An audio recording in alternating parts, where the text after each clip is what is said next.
Hey everybody, this is Beth Bond from Southeast Green. Time for another scope full of useless information. You can see the website down there at the bottom, www.southeastgreen.com. Today I thought we would talk about on the scope energy efficiency. So last week we talked about how sexy solar was, and we spent a lot of time talking about solar for residential, and especially, how to determine the top three things if you want to do solar on your own house. And just so everyone knows, the scopes are recorded, and I post them on Southeast Green. So if you missed them during the 24-hour window on Periscope, don't worry, you can find them on Southeast Green under the category full of useless information. So anyway, one of the things that's really important and we don't talk enough about is that if you're going to do solar, that truly the most sustainable thing to do first is to reduce your energy usage. So you only have to install enough solar, or for that matter, if you're going to use a windmill or even geothermal, that you're not wasting a lot of energy, period. So the first thing you really need to do before you get your sexy solar on is you need to do the energy efficiency. So there are several things that you can do. One is to do an energy audit at home and just find out. I'm having a hard time for some reason. There we go. Thanks for everyone who's joined me. If anything I say resonates with you, please be happy to tap some hearts. Or if you have questions, I'm more than happy to answer questions. I'm actually better answering questions than just speaking. But the first thing you want to do is an energy audit. You can either have your utility do it, or there's tons of tools online to do it. One of the things I don't think they do a good job in those energy audits is they come in and they measure the nuts and bolts. Where's your energy leaking, and how are you using your refrigerator, and how old is your air conditioner, things like that. What's your insulation? But what they don't do is well, what hours are you at home? How long are you using your air conditioning? Are you letting it run all day? Are you on a programmable thermostat? All those things need to be considered. So when you do an energy audit, you may have a professional come in and count the nuts and bolts, right? You have this many returns, and you've got leaking around this door and this window or whatever. But the thing you need to do at home to be really serious is, how am I using my electricity? For instance, I saved 66% on my air conditioning bills now because I realized that I was air conditioning the whole house so I could sit in one room. I live by myself, and so, I was like, well, wait a minute, why am I air conditioning the whole house when I spend 90% of my time in my office pounding away on the computer? And so I got a window air unit, and I don't run my air conditioning anymore. And at night, I got a second window unit for the window. Not because I don't think central air is awesome, and if you're a family, of course, you're using it completely different. But for me, it did not make any sense to be cooling my kitchen when I was sitting on the other side of the house. And so I actually reduced my bills. My highest electric bill this summer was actually $66. Yes, you can all hate me now.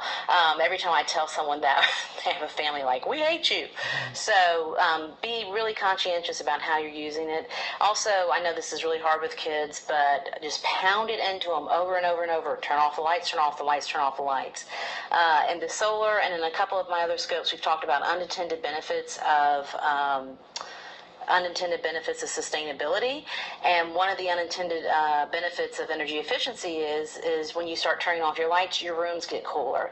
Even with the compact fluorescents, which use by far less electricity, they're still producing heat. And if you're still using an old incandescent bulb, remember, those things are hot enough to bake a cake in an easy bake oven.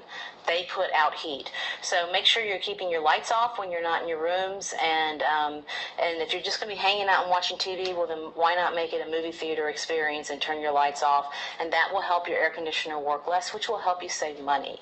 So those are some things that you need to take in consideration about an energy audit. Once you get your energy audit, then you've got to make some decisions. How am I going to reduce my bill?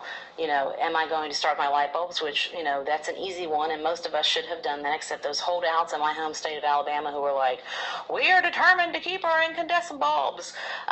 So you should be replacing your bulbs. Should you use compact fluorescent or LEDs? Pricing for LEDs have come down significantly. And what I found is some of my fixtures, I could not use compact fluorescents. For whatever reason, they didn't work. work.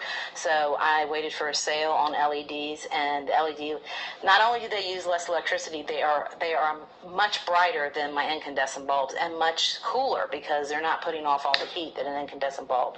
So change out your lights. Think about putting your outdoor lights on timers.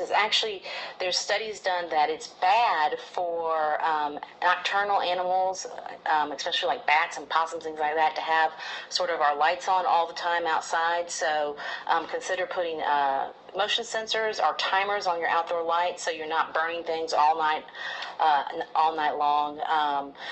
And then think about replacing things. The good news is a lot of utilities around the country now have rebates. So like our utility here in Atlanta, Georgia Power, they have a rebate for your refrigerator, and they will come and pick it up and give you a little bit of money. That will help. Also, when you're thinking about air conditioning, there's a new system by Mitsubishi that is really, really awesome. And basically it's made for what I was talking about. Basically, you get a return in the ceiling. It's not like we're used to in the floor, but they put a return in the ceiling and it's controlled by remote control. So if you have 4 family members and there are 4 different rooms, then you can cool each room depending on the family member. But if all the family members are sitting down to eat dinner at the same time, then you can actually sort of crank down the dining room and set everything else to 80 to 85, so you're not cooling the rest of the house.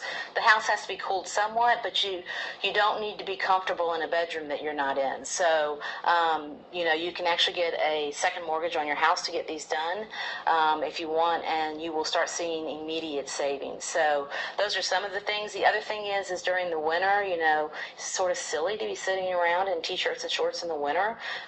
Wear sweaters, so keep the cooling a little cooler.